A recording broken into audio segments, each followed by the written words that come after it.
نحمده ونستعينه ونستغفره ونعوذ بالله من شرور أنفسنا ومن سيئات أعمالنا من يهده الله فلا مضل له ومن يضلل فلا هادي له وأشهد أن لا إله إلا الله وحده لا شريك له وأشهد أن محمدا عبده ورسوله يا أيها الذين آمنوا اتقوا الله حق تقاته ولا تموتن إلا وأنتم مسلمون يا أيها الناس اتقوا ربكم الذي خلقكم من نفس واحدة وخلق منها زوجها وبث منهما رجالا كثيرا ونساء واتقوا الله الذي تساءلون به والأرحام إن الله كان عليكم رقيبا يا أيها الذين آمنوا اتقوا الله وقولوا قولا سديدا يصلح لكم أعمالكم ويغفر لكم ذنوبكم ومن يطع الله ورسوله فقد فاز فوزا عظيما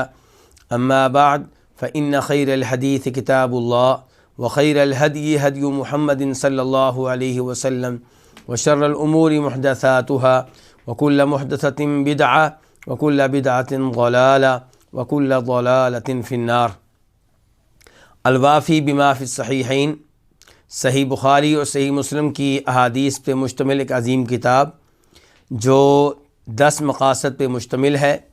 ان میں سے 5واں مقصد ہے الحاجات الضروریہ، وہ احادیث جن کا تعلق انسان کی لازمی حاجتوں اور ضروریات سے ہے۔ اور اس 5ویں مقصد میں کئی ایک کتب ہیں، ان میں سے 5ویں کتاب آج کل ہم پڑھ رہے ہیں، اور وہ ہے کہ وہ احادیث جن کا تعلق گھروں سے ہے، گھر کے امور سے، گھر کے مسائل سے، گھر کے احکام سے جن احادیث کا تعلق ہے، ان کے بارے میں یہ 4تھی کتاب ہے۔ اور اس میں کئی ایک فصلیں ہیں، ان میں سے 4تھی فصل آج ہم پڑھنے لگے ہیں، الفصل الرابع، اور وہ کیا ہے؟ حکم حیوانات البیوت، حکم حیوانات البیوت و حشراتہا، حکم حیوانات البیوت و حشراتہا، کے گھروں میں جانوروں کا حکم اور گھروں میں حشرات کا حکم۔ حشرات کیڑے مکوڑے، اور حیوانات حیوان، اس میں یہ اردو کی طرح نہیں ہے بلکہ وسیع لفظ ہے۔ حیوان کے لفظ میں ہر قسم کا جانور آئے گا، مثال کے طور پہ کتا بھی اس میں آ جائے گا، اس قسم کے سب اس میں آ جائیں گے۔ پہلا باب، باب النہی عن اتخاذ الکلاب والاجراس، کتے رکھنے کی اور گھنٹیاں رکھنے کی ممانعت۔ حدیث نمبر 1265، 1265 میم۔ اس حدیث کو روایت کرنے والی امام مسلم ہیں۔ عن عائشہ رضی اللہ عنہا قالت، روایت ہے ام المؤمنین عائشہ رضی اللہ تعالی عنہا سے، وہ کہتی ہیں، وعد رسول اللہ صلی اللہ علیہ وسلم جبریل علیہ السلام، کہ رسول اللہ صلی اللہ علیہ وسلم سے جبریل علیہ السلام نے وعدہ کیا، یعنی کہ آپ نے ان کے ساتھ کوئی ٹائم مقرر کیا، وقت مقرر کیا۔ تو وعد رسول اللہ، رسول اللہ صلی اللہ علیہ وسلم سے وعدہ کیا، کس نے؟ جبریل علیہ السلام نے، فی ساعۃ یأتیہ فیہا، ایک گھڑی کا کہ اس میں وہ آپ کے پاس آئیں گے۔ جبریل نے آپ سے طے کیا کہ فلاں وقت میں آپ کے پاس آؤں گا۔ فجاءت تلک الساعۃ ولم یأتہ، تو وہ گھڑی تو آ گئی، وہ وقت تو آ گیا، لیکن جبریل علیہ السلام نہیں آئے۔ وفی یدہ عصا، ام المؤمنین عائشہ فرماتی ہیں کہ نبی علیہ الصلوۃ والسلام کے ہاتھ میں ایک چھڑی تھی، ایک عصا تھا۔ فالقاها من یدی، تو آپ نے اسے اپنے ہاتھوں سے پھینک دیا، یعنی کہ چھڑی آپ کے جو ہاتھوں میں تھی وہ آپ نے پھینک دی۔ افسوس تھا آپ کو کہ جبریل ابھی تک کیوں نہیں آئے۔ افسوس کیوں تھا؟ پریشانی کی وجہ کیا تھی؟ آپ خود ہی فرماتے ہیں، وقال ما یخلف اللہ وعدہ ولا رسلہ، کہ اللہ رب العزت اپنے وعدے کی خلاف ورزی نہیں کرتے، اور اللہ کے رسول بھی اپنے وعدوں کی خلاف ورزی نہیں کرتے۔ اللہ کے رسول چاہے فرشتوں میں سے ہوں اور چاہے انسانوں میں سے ہوں۔ جبریل علیہ السلام اللہ رب العزت کا پیغام نبی علیہ السلام کے پاس لے کر آتے تھے، تو وہ رسول ہیں، لیکن وہ انسانوں میں سے رسول نہیں ہیں، وہ جنوں میں سے رسول ہیں۔ اور انسانوں میں سے رسول جو ہیں انہیں ہم سب جانتے ہیں، جیسا کہ آدم علیہ السلام، نوح علیہ السلام، موسیٰ علیہ السلام، عیسیٰ علیہ السلام، ان میں سے کئی نبی اور رسول ہیں اور کئی صرف نبی ہیں۔ تو آپ فرما رہے ہیں کہ اللہ رب العزت اپنے وعدے کی خلاف ورزی نہیں کرتے، ولا رسلو، اور اللہ کے رسول بھی خلاف ورزی نہیں کرتے، یعنی کہ اپنے وعدوں کی۔ تو جبریل علیہ السلام چونکہ اللہ کے رسول ہیں، وقت مقرر کیا ہے، نہیں آئے، یہ کوئی بڑا معاملہ ہے، کیونکہ اللہ کے رسول اپنے وعدوں کی خلاف ورزی نہیں کرتے۔ ثم التفتا، پھر آپ نے التفات فرمایا، یعنی کہ اب آپ پریشان ہیں، دائیں بائیں دیکھ رہے ہیں کہ کیا مسئلہ ہے، کیوں نہیں آئے، آپ سوچوں میں پڑے ہوئے ہیں، نگاہ کبھی آپ کی ادھر جا رہی ہے، کبھی ادھر جا رہی ہے۔ تو ثم التفت، پھر آپ نے التفات فرمایا، ان کے گھر کے مختلف جوانب آپ نے دیکھا، دھیان دیا۔ فَإِذَا جِرْوُ كَلْبٍ تَحْتَ سَرِيرِ، تو اچانک آپ کی نگاہ کس پہ پڑتی ہے؟ کتے کے پلے پہ، کتے کا بچہ، تحت سریری، ہی آپ کی چارپائی کے نیچے ہے۔ آپ دیکھتے ہیں کہ آپ کی چارپائی کے نیچے کتے کا بچہ ہے، پلہ ہے۔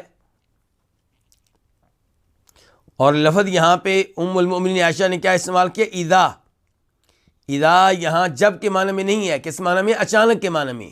اس کو کہتے ہیں اذا فجائیہ، یعنی کہ آپ کے ذہن میں یہ بات نہیں تھی کہ آپ کے گھر میں کوئی کتا ہے، آپ کے لیے یہ بات حیرانگی والی تھی، خلاف توقع یہ بات تھی کہ آپ کے گھر میں، اور وہ بھی آپ کی چارپائی کے نیچے، کتا موجود ہے۔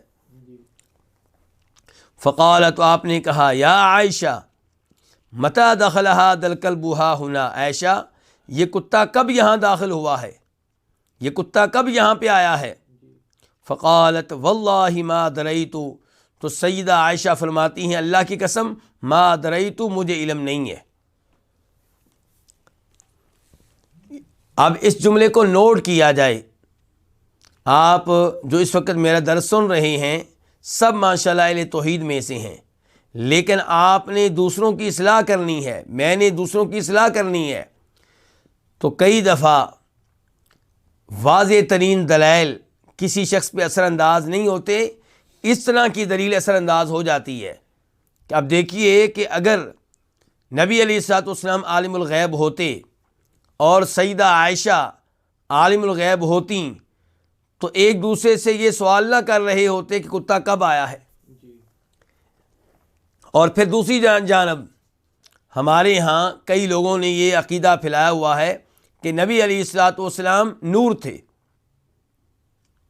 ہمارا عقیدہ یہ ہے کہ آپ بشر تھے، آپ انسان تھے، لیکن افضلیت کے لحاظ سے، شان کے لحاظ سے تمام انسانوں سے اعلیٰ، مقدس اور محترم اور افضل تھے، لیکن بشر تھے، کھانا کھاتے تھے، نیند کے محتاج تھے، شادیاں آپ نے کر رکھی تھیں، آپ کی اولاد تھی، آپ کے جسم پہ بال تھے، آپ کا گوشت تھا، آپ کی ہڈیاں تھیں، آپ کا خون تھا، آپ کے دانت تھے، آپ کی آنکھیں تھیں، لیکن لوگوں کا اصرار ہے کہ آپ کو نور کہا جائے۔ ہم کہتے ہیں آپ کی تعلیمات نور تھیں، جو الفاظ آپ کے منہ سے ادا ہوتے تھے وہ روشنی تھے، نور تھے۔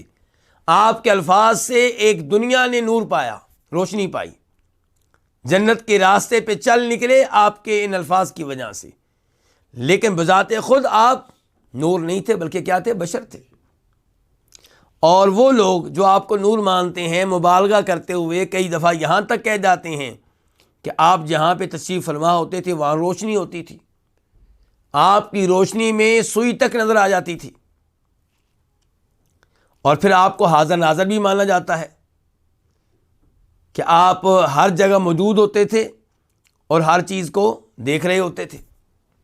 اور اب تک لوگ مانتے ہیں یہ کہ اب تک کہتے ہیں کہ آپ حاضر ناظر ہیں. فوت ہونے کے باوجود آپ کے بارے میں کہا جاتا ہے کہ آپ حاضر ناظر ہیں. جبکہ یہاں پہ دیکھیے کتا آپ کے گھر میں داخل ہوا, چارپائی کے نیچے ہے, اور آپ علیہ الصلوۃ والسلام کے علم میں نہیں ہے. سیدہ عائشہ سے پوچھا ہے تو ان کے علم میں بھی نہیں ہے. تو پتہ چلا کہ قرآن کا عقیدہ سچا ہے. اللہ تعالیٰ فرماتے ہیں سورہ نمل میں, قُلْ لَا يَعْلَمُ مَنْ فِي السَّمَاوَاتِ وَالْأَرْضِ الْغَيْبَ إِلَّا اللَّهُ. اللہ کے سوا کوئی عالم الغیب نہیں ہے, نہ آسمان والوں میں کوئی, نہ زمین والوں میں کوئی.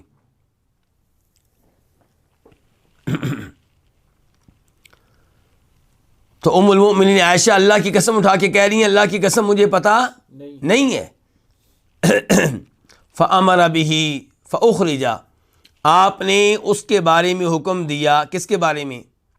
کتے کے بچے کے بارے میں. فَأُخْرِجَ, تو اسے نکال دیا گیا, آپ کے گھر سے کتے کو نکال دیا گیا. فَجَاءَ جِبْرِيلُ, تو جبریل آئے. جب کتا نکال دیا گیا تو جبریل پہنچ گئے کیونکہ رکاوٹ ختم ہو گئی ہے. فقال رسول اللہ صلی اللہ علیہ وسلم, تو فرمایا اس موقع پہ نبی علیہ الصلوۃ والسلام نے, وعدتنی, آپ نے مجھ سے وعدہ کیا تھا. کس سے کہہ رہے ہیں آپ؟ جبریل علیہ السلام سے کہہ رہے ہیں کہ آپ نے مجھ سے وعدہ کیا تھا. فجلست لک, تو میں آپ کی خاطر بیٹھا رہا, یعنی کہ آپ کے انتظار میں بیٹھا رہا. فلم تأتی, تو آپ نہیں آئے. گویا کہ آپ کہنا چاہتے ہیں کہ آپ نے اپنے وعدے کی خلاف ورزی کیوں کی؟ جو وقت میرے ساتھ طے کیا تھا اس وقت پہ کیوں نہیں آئے؟ فقال, تو وہ کہنے لگے, کون؟ جبریل علیہ السلام, منعنی الکلب الذی کان فی بیتک, مجھے اس کتے نے روکے رکھا جو آپ کے گھر میں تھا. انا لا ندخل بیتا فیہ کلب ولا صورہ, ہم ایسے گھر میں داخل نہیں ہوتے جس گھر میں کوئی کتا ہو اور نہ اس گھر میں جس میں کوئی تصویر ہو, کوئی مجسمہ ہو.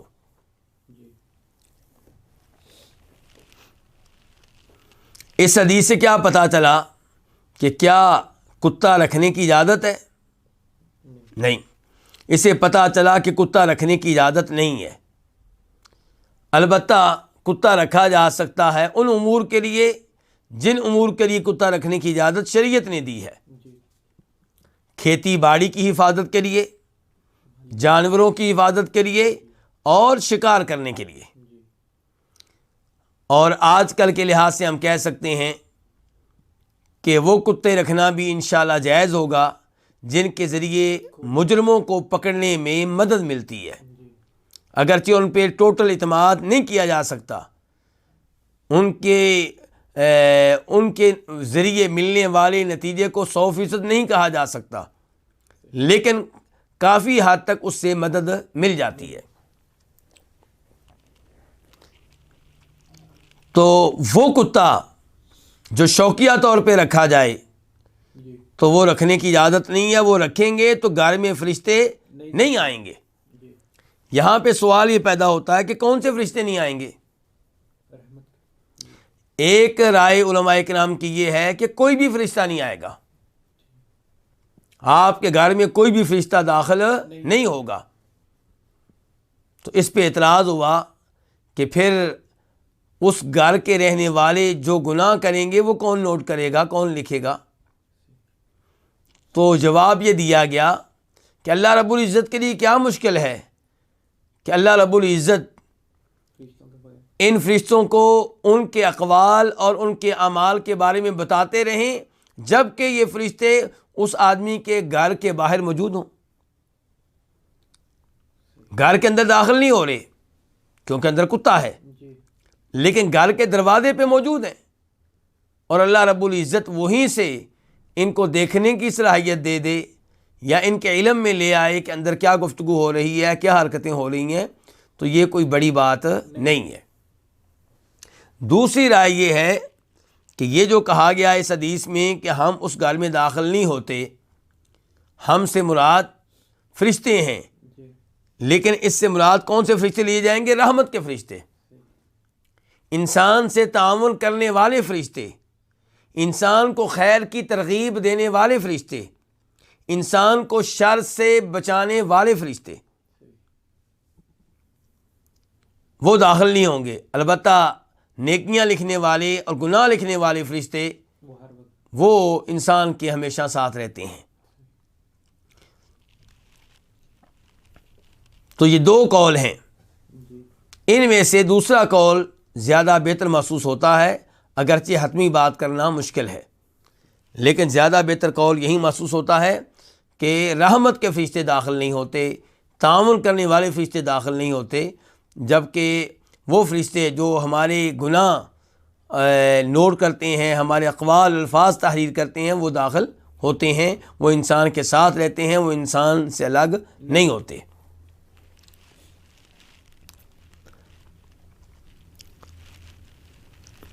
اس کے بعد سوال یہ پیدا ہوتا ہے کہ یہ کس کتے کی بات کی جا رہی ہے؟ جبریل کہہ رہے ہیں علیہ السلام کہ ہم اس گھر میں داخل نہیں ہوتے جس میں کیا ہو؟ کوئی کتا ہو۔ تو کون سا کتا مراد ہے یہاں پہ؟ اس میں بھی دو رائے ہیں۔ ایک رائے علماء اکرام کی یہ ہے کہ گھر میں کوئی بھی کتا نہیں ہونا چاہیے، یعنی کہ وہ کتا بھی نہیں ہونا چاہیے جس کتے کی رکھنے کی آپ کو اجازت دی گئی ہے۔ شکار کا کتا، کھیتی باڑی کا کتا کھیتی باڑی کے پاس ہونا چاہیے، جانوروں کا کتا وہاں پہ ہونا چاہیے جہاں پہ کیا ہے؟ جانور ہیں۔ اور شکار کا کتا جو ہے وہ بھی گھر سے باہر ہو، گھر کے اندر نہ ہو۔ تو علماء کرام کی ایک رائے یہ ہے کہ کوئی بھی کتا گھر میں ہوگا تو رحمت کے فرشتے داخل نہیں ہوں گے۔ اور دوسری رائے یہ ہے کہ یہاں پہ کتے سے مراد وہ کتا ہے جسے رکھنا اور پالنا ممنوع ہے۔ اس کا مطلب یہ ہوا کہ اگر گھر میں شکار کا کتا موجود ہے تو وہ رکاوٹ نہیں بنے گا فرشتوں کے گھر میں داخل ہونے کے معاملے میں۔ اب احتیاط کس میں ہے؟ احتیاط اسی میں ہے کہ آپ گھر میں کوئی بھی کتا نہ رکھیں۔ آپ کا وہ کتا جو شکاری کتا ہے وہ بھی گھر کے اندرونی حصے میں موجود نہ ہو، البتہ گھر کے صحن میں اگر کسی جگہ بندھا ہوا ہے تو شاید اس میں کوئی حرج نہ ہو۔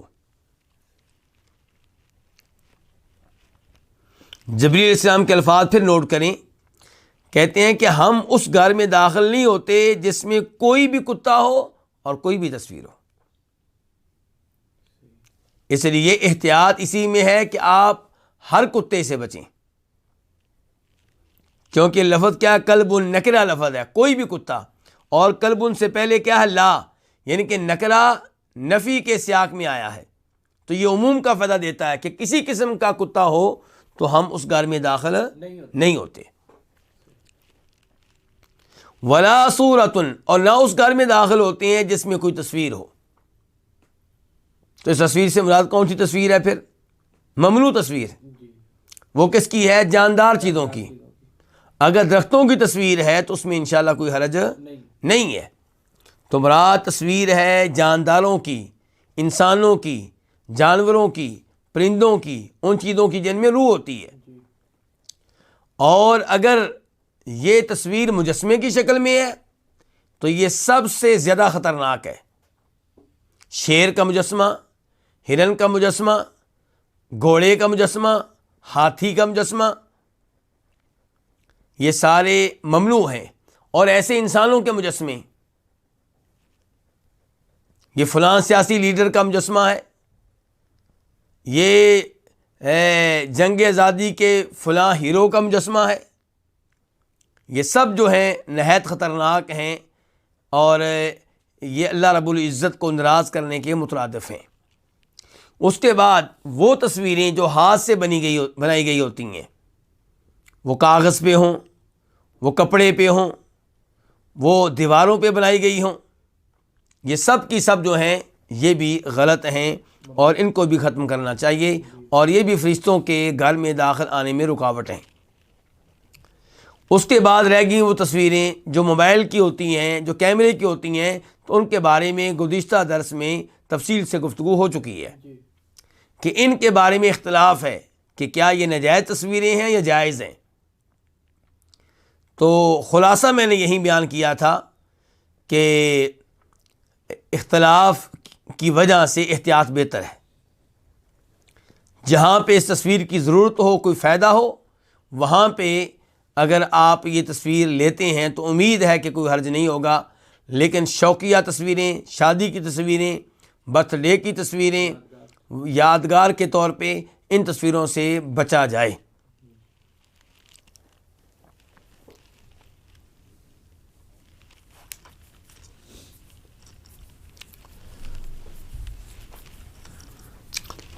تو اس حدیث سے یہ بھی پتہ چلا کہ جبریل علیہ السلام نبی علیہ الصلوۃ والسلام کے پاس آتے رہتے تھے، اور یہ بھی ہم جانتے ہیں کہ عام طور پہ وہ انسانی شکل میں آتے تھے. ان کی اصلی شکل و صورت میں نبی علیہ الصلوۃ والسلام نے ان کو 2 بار دیکھا ہے.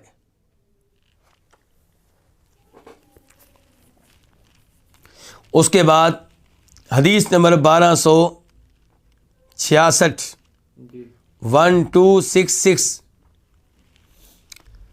میم، اس حدیث کو روایت کرنے والے امام مسلم ہیں.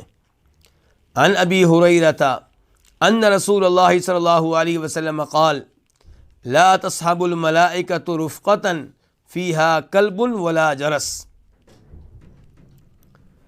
جناب ابو ہریرہ سے روایت ہے کہ بے شک رسول اللہ صلی اللہ علیہ وسلم نے فرمایا، فرشتے ان مسافروں کے ساتھ نہیں ہوتے جن مسافروں میں کتا موجود ہو، اور نہ ہی ان مسافروں کے ساتھ فرشتے ہوتے ہیں جن مسافروں میں گھنٹی موجود ہو. رفقہ ایسی جماعت کو کہتے ہیں جو راستے میں ایک ساتھ سفر کر رہے ہوں. تو فرشتے ایسے لوگوں کے ساتھ نہیں چلتے، ایسے لوگوں کے قریب نہیں آتے جن میں کوئی کتا ہو یا جن میں گھنٹی ہو. اس سے آپ اندازہ لگا سکتے ہیں کہ کتا ایسا جانور ہے جس سے شریعت ہمیں روکتی ہوئی نظر آتی ہے. کبھی کہا جاتا ہے کہ جہاں پہ کتے ہوں گے وہاں پہ رحمت کے فرشتے نہیں آئیں گے. کبھی کہا جا رہا ہے کہ اگر راستے میں آپ کے ساتھ ساتھ کتا بھی چل رہا ہے تو فرشتوں کا ساتھ آپ کو نصیب نہیں ہوگا.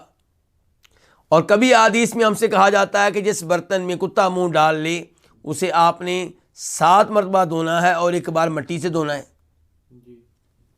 اور کبھی ہم سے کہا جاتا ہے کہ جو کوئی کتا پالے گا، کتا رکھے گا، اس کی نیکیوں میں روزانہ کی بنیاد پہ کمی آئے گی. اس کے باوجود ہم دیکھتے ہیں کہ مسلمان کتوں کا اہتمام کرتے ہیں، کتے گھروں میں رکھتے ہیں اور پالتے ہیں، اور ان کو وہی اہمیت دیتے ہیں جو وہ اپنی اولاد کو اہمیت دیتے ہیں، بلکہ بسا اوقات کتوں کو اپنی اولاد سے بڑھ کر اہمیت دے رہے ہوتے ہیں. تو اس لیے کتوں سے مسلمانوں کو بچ کے رہنا چاہیے. جہاں شریعت نے کتا رکھنے کی اجازت دی ہے وہاں پہ کتا رکھنا جائز ہوگا. اس کے علاوہ کتے سے بچا جائے، یہ دنیا کے لحاظ سے بھی بہتر ہے اور آخرت کے لحاظ سے بھی اسی میں خیر ہے. اور اس حدیث سے بھی پتہ چلا، گزشتہ حدیث سے، کہ نبی علیہ السلام کے گھر میں کتا تھا، مدینہ کا کتا تھا. اس کے باوجود نبی علیہ السلام نے آنے سے انکار کر دیا تھا. تو اب یہ حدیث ہے کہ فرشتے ان لوگوں کے ساتھ نہیں رہتے جن کے ساتھ کتا ہو یا جن کے پاس کوئی گھنٹی ہو.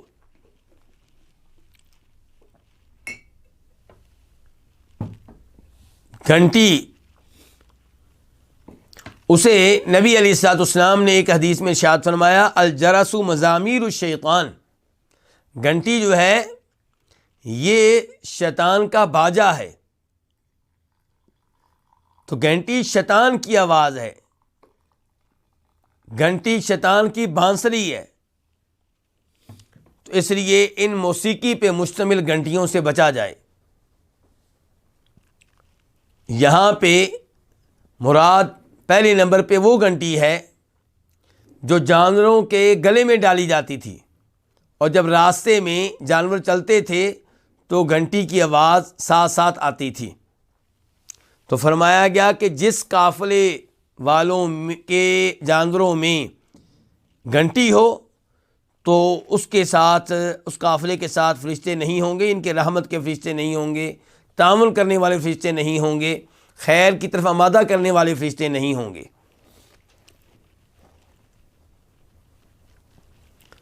موجودہ زمانے میں موبائل کی گھنٹیاں، گھروں کی گھنٹیاں، ان سب میں یہ احتیاط کرنی چاہیے کہ ان میں موسیقی کی آواز نہ ہو، ان میں میوزک کی آواز نہ ہو۔ موبائل کی گھنٹیاں کچھ لوگ ان میں گانے، ان کے گھنٹی گانے کی شکل میں رکھتے ہیں، اور کچھ لوگ قرآن کریم کی کوئی آیت وغیرہ اس کو گھنٹی بنا لیتے ہیں۔ دونوں عمل غلط ہیں۔ قرآن کریم اس لیے نازل نہیں ہوا کہ اسے آپ گھنٹی کے طور پہ استعمال کریں، اور یہ بھی قرآن کے آداب کے خلاف ہے کہ گھنٹی بج رہی ہو، آپ واش روم میں ہوں اور وہاں پہ گھنٹی بج رہی ہے، قرآن کی آیت پڑھی جا رہی ہے، یا گھنٹی بج رہی ہے اور آپ مصروف ہیں، آپ فوراً بند کر دیتے ہیں، آیت مکمل بھی نہیں ہونے دیتے۔ تو یہ اور اس طرح کے دیگر امور کی وجہ سے موبائل کی گھنٹی سادہ ہونی چاہیے، اس میں نہ قرآن ہو اور نہ شیطان کی آواز ہو۔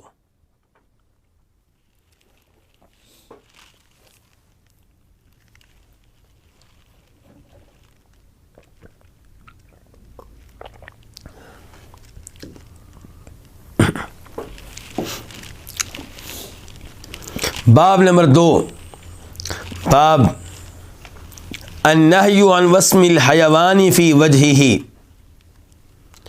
جانور کو داغ لگا کر نشانی لگانے کی ممانعت، لیکن کہاں پہ؟ چہرے پہ، یعنی کہ جانور کے چہرے پہ داغ لگا کر نشانی لگانے کی ممانعت۔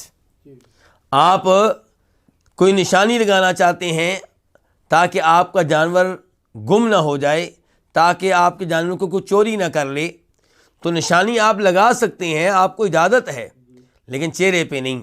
جانور کے چہرے پہ بھی داغ لگانے کی اجازت نہیں ہے۔ اس سے اندازہ لگائیے کہ اسلام نے کس قدر خیال رکھا ہے انسانوں کا، کیونکہ شریعت نے جانوروں کا اتنا خیال رکھا ہے تو انسان کا خیال کس قدر رکھا ہوگا آپ اندازہ لگا سکتے ہیں۔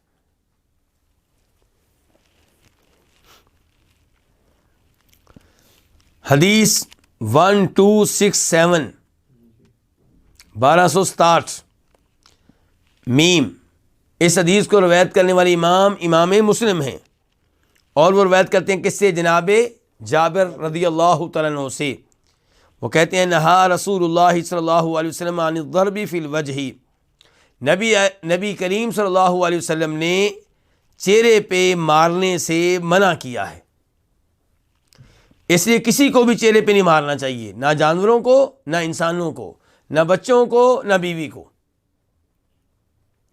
جانور کے چہرے پہ بھی مارنے کی اجازت نہیں ہے، شریعت اس سے بھی روکتی ہے۔ وعن الوسم فی الوجہ، اور چہرے پہ داغ لگا کر نشانی لگانے سے بھی منع کیا ہے نبی علیہ الصلوۃ والسلام نے۔ اس بارے میں مسلم شریف کی ایک اور حدیث آپ کے سامنے رکھنا چاہوں گا، جس کا نمبر ہے 2117 2117، کہ جناب جابر کہتے ہیں کہ نبی علیہ الصلوۃ والسلام گزرے، آپ کے پاس سے کچھ لوگ گزرے، اور ان کے پاس کیا تھا؟ گدھا تھا۔ تو گدھا گزرا تو آپ نے دیکھا کہ اس کے چہرے پہ داغ لگا کر نشانی لگائی گئی ہے، تو آپ نے کہا لعن اللہ الذی وسمہ، اللہ کی اس پہ لعنت ہو جس نے اس گدھے کے چہرے پہ داغ لگا کر نشانی لگائی ہے۔ گدھا جس کو کوئی اہمیت دینے کے لیے تیار نہیں ہے، شریعت نے اس کے حقوق کا بھی خیال رکھا ہے۔ تو نبی علیہ الصلوۃ والسلام نے بتا دیا کہ جو گدھے کے ساتھ یہ سلوک کرے گا اس پہ اللہ کی لعنت ہوگی. لیکن اس میں کوئی شک و شبہ نہیں ہے کہ آپ جانور کو داغ لگا کر نشانی مقرر کر سکتے ہیں لیکن چہرے پہ نہیں. تو کیا دلیل ہے کہ نشانی لگا کے آپ کسی اور جگہ نشانی لگا سکتے ہیں؟ وہ بھی مسلم شریف کی حدیث ہے 2119 جناب انس بن مالک سے روایت ہے. وہ کہتے ہیں کہ میں نے نبی علیہ الصلوۃ والسلام کے ہاتھ میں وہ یعنی کہ آلہ دیکھا، وہ چیز دیکھی جس کے ساتھ جانوروں کو داغتے ہیں، داغ کر نشان لگاتے ہیں. تو جب میں نے دیکھا تو نبی علیہ الصلوۃ والسلام زکوٰۃ کے اونٹوں پہ داغ لگا کر نشانی لگا رہے تھے تاکہ پتہ چلے کہ یہ زکوٰۃ کے اونٹ ہیں اور یہ مسلمانوں کے اونٹ ہیں، کسی اور کے اونٹ نہیں ہیں، مکس نہ ہو جائیں، چوری نہ ہو جائیں. تو نبی علیہ الصلوۃ والسلام اس چیز کا بذات خود اہتمام کر رہے تھے. اور اس سے پتہ چلا کہ آپ علیہ الصلوۃ والسلام سب سے عظیم انسان ہونے کے باوجود ایسے کام اپنے ہاتھوں سے کیا کرتے تھے.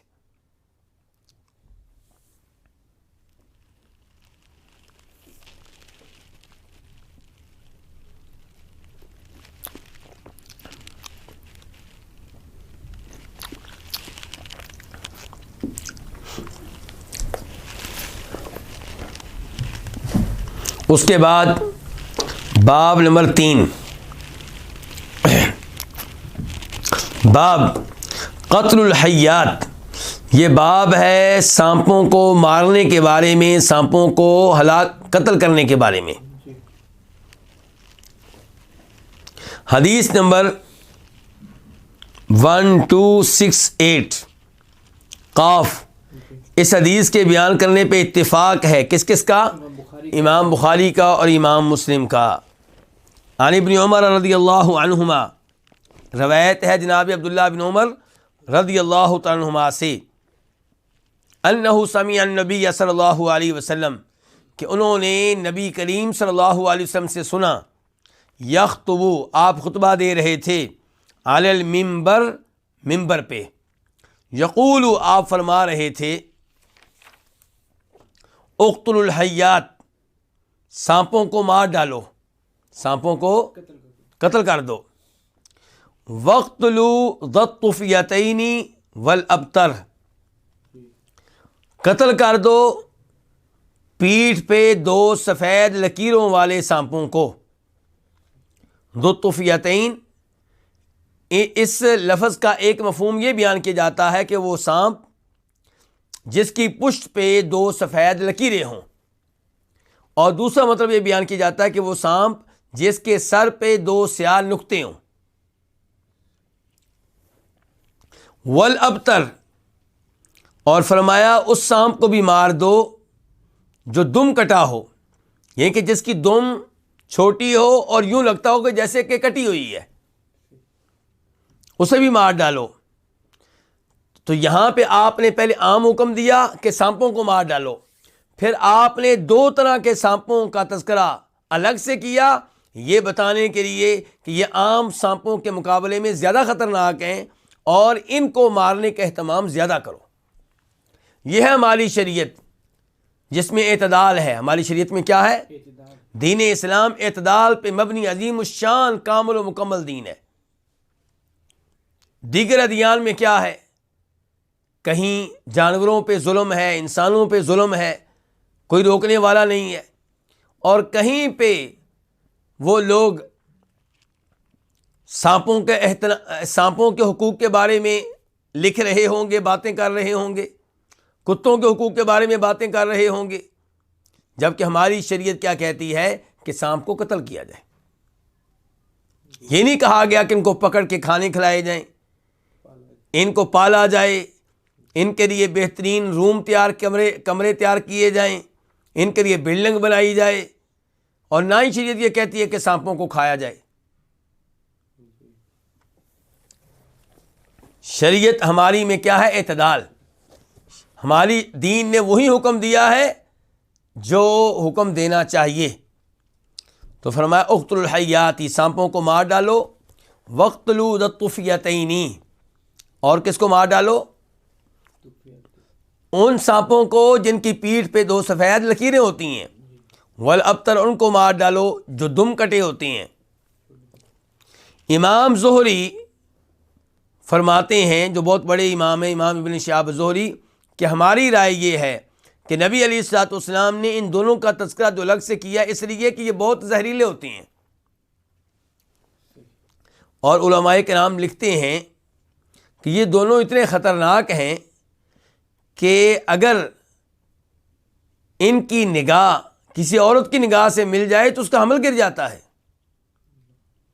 بلکہ فرما رہے ہیں نبی علیہ الصلوۃ والسلام، دیکھیے ابھی، فَإِنَّهُمَا يَطْمِسَانِ الْبَصَرَ، کیونکہ یہ دونوں بصارت کو زائل کر دیتے ہیں، نگاہ کو ختم کر دیتے ہیں، انسان کی نگاہ کو کیا کر دیتے ہیں؟ ختم کر دیتے ہیں۔ وَيَسْتَسْقِطَانِ الْحَبَلَ، اور یہ حمل کو گرا دیتے ہیں۔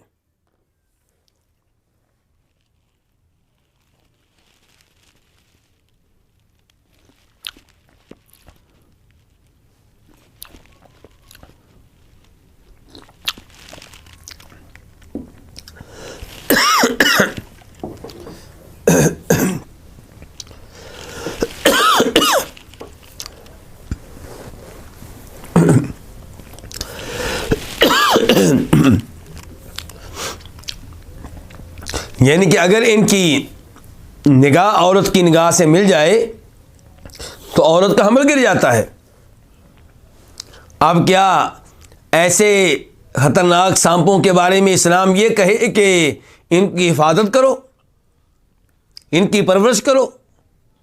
نہیں، اسلام کیا کہتا ہے کہ ان کو قتل کرو، ان کو مار ڈالو۔ قال عبداللہ کہتے ہیں، عبداللہ کون سے؟ عبداللہ بن عمر، فَبَيْنَا أَنَا أُطَارِدُ حَيَّةً لِأَقْتُلَهَا، جب کہ میں ایک سانپ کا پیچھا کر رہا تھا تاکہ میں اسے قتل کر دوں، اسے مار ڈالوں۔ فَنَادَانِي أَبُو لُبَابَہ، مجھے آواز دی ابو لبابہ نے۔ ابو لبابہ کون ہیں؟ ابو لبابہ ابن عبد المنذر الانصاری، انہوں نے مجھے آواز دی، لا تقتلها، آپ اسے قتل نہ کریں۔ فقلت، تو میں نے کہا، یہ کون کہہ رہے ہیں میں نے کہا؟ عبداللہ بن عمر۔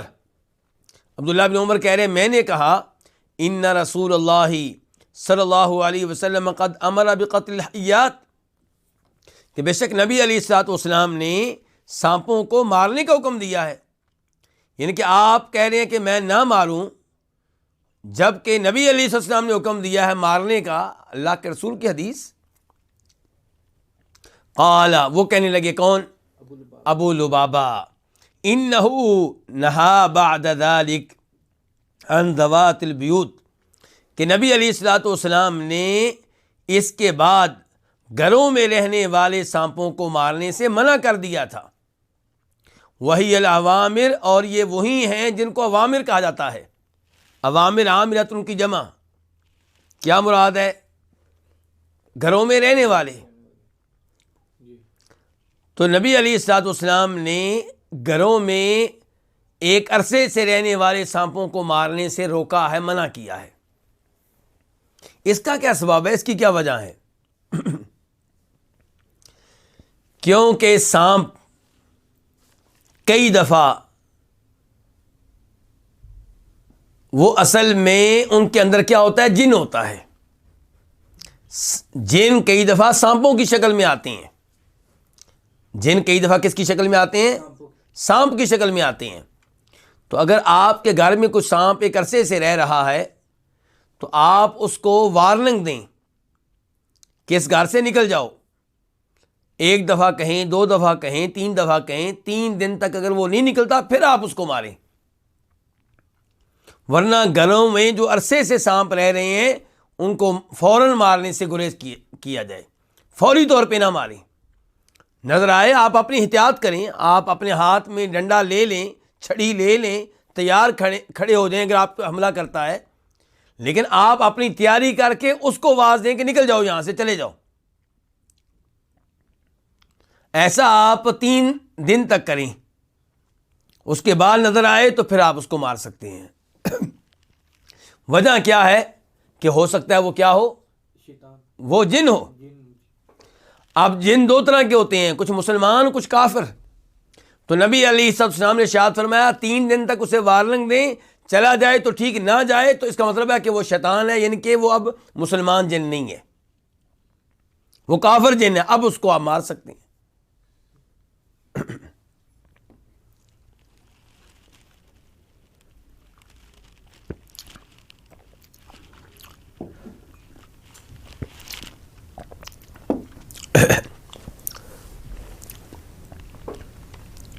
صحیح حدیث ہے کہ مدینہ منورہ میں ایک صحابی نے ایک سانپ کو مارنے کی کوشش کی تو سانپ نے آگے سے مقابلہ کیا اور پھر دونوں ختم ہو گئے۔ صحابی کہتے ہیں، روایت بیان کرنے والے، کہ ہم یہ نہیں کہہ سکتے کہ کون ان میں سے پہلے فوت ہوا، سانپ پہلے فوت ہوا یا وہ صحابی پہلے فوت ہوئے۔ تو یہ بات نبی علیہ الصلوۃ والسلام سے ذکر کی گئی، آپ کے سامنے رکھی گئی، تو تب آپ نے کہا تھا کہ مدینہ میں کئی جن رہتے ہیں جو مسلمان ہو چکے ہیں، وہ سانپ کی شکل میں نظر آئیں تو انہیں فوراً نہ مارو، انہیں وارننگ دو، تنبیہ کرو، 3 دن تک انتظار کرو، اس کے بعد تم اسے مار سکتے ہو۔ البتہ اس سے یہ پتہ چلا کہ وہ سانپ جو گھروں سے باہر نظر آئیں تو انہیں آپ فوری طور پہ مار سکتے ہیں، وہاں پہ یہ انتظار ضروری نہیں ہے۔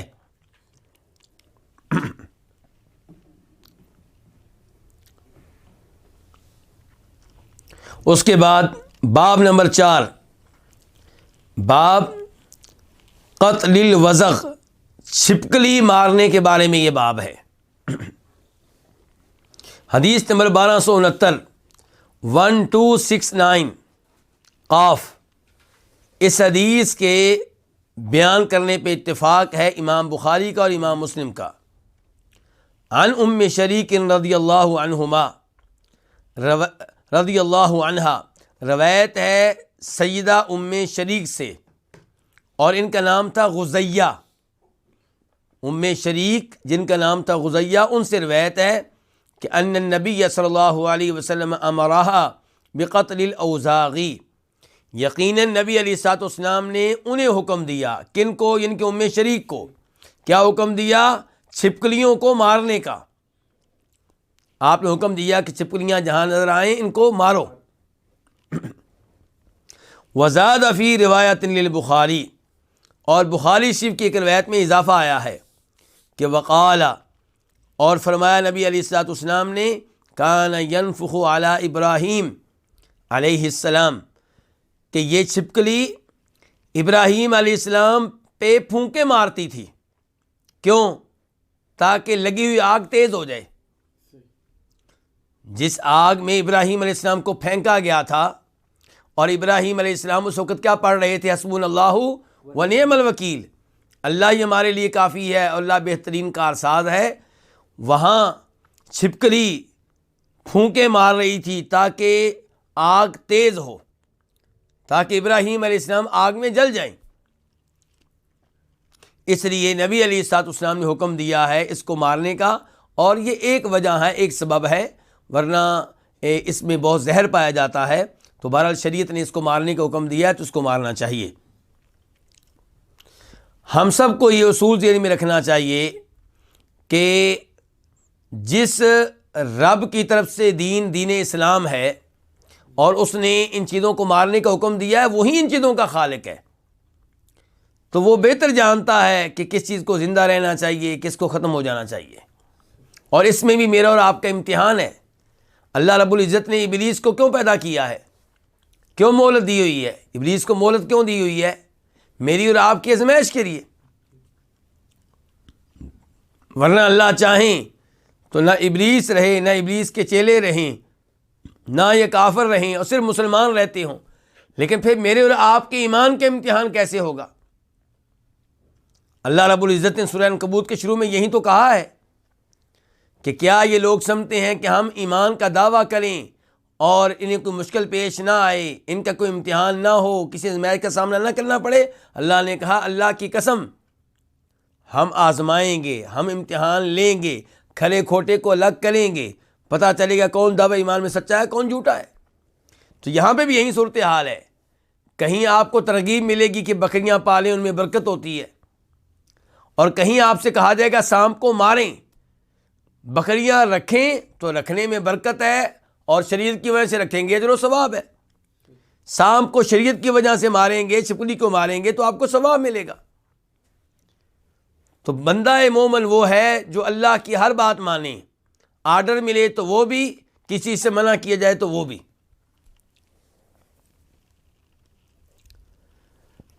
یہاں پہ ایک اور حدیث آپ کے سامنے رکھنا چاہوں گا جسے امام مسلم روایت کرتے ہیں، اور مسلم شریف میں اس کا نمبر ہے 2240۔ جناب ابو ہریرہ کہتے ہیں کہ فرمایا نبی علیہ الصلوۃ والسلام نے، جو پہلی ضرب میں چھپکلی مار دے اس کو 100 نیکیوں کا ثواب ملے گا،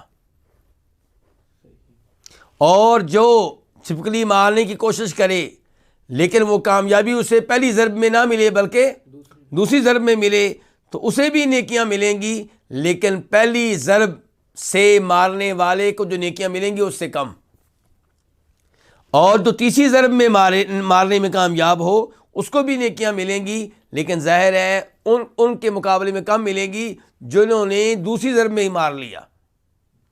یہ فرق کیوں ہے پہلی ضرب میں، دوسری ضرب میں، تیسری ضرب میں؟ علماء کرام نے اس کی حکمتیں لکھی ہیں۔ اس کی ایک حکمت یہ ہے کہ شریعت چاہتی ہے کہ ایک ہی ضرب میں چھپکلی مر جائے اور اسے تکلیف نہ ہو، ایسا نہ ہو کہ وہ تڑپتی رہے۔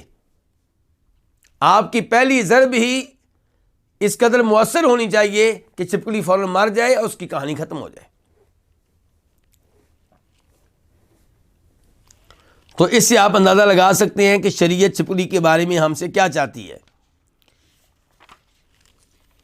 اس کے ساتھ ہی 5واں مقصد اپنے اختتام کو پہنچا، اور یہ فصل جو ہے جو گھروں کے جانوروں کے بارے میں تھی وہ بھی اپنے اختتام کو پہنچی، اور اب ہم بڑھتے ہیں 6 مقصد کی طرف، اور یہ مشتمل ہے ان احادیث پہ جن کا تعلق کس سے ہے؟ معاملات سے ہے۔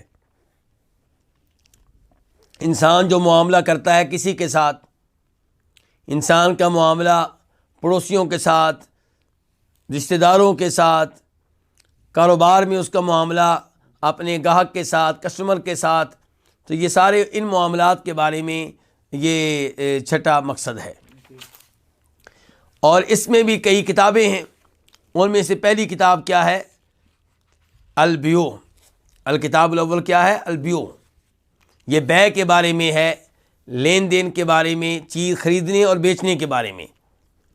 اور اس میں پہلا جو باب ہے وہ کیا ہے؟ باب الحلال بین والحرام بین، کہ حلال واضح ہے اور حرام بھی واضح ہے، یعنی کہ وہ چیزیں جنہیں شریعت نے حلال قرار دیا ہے وہ بھی واضح ہیں، اور جنہیں حرام قرار دیا وہ بھی واضح ہیں۔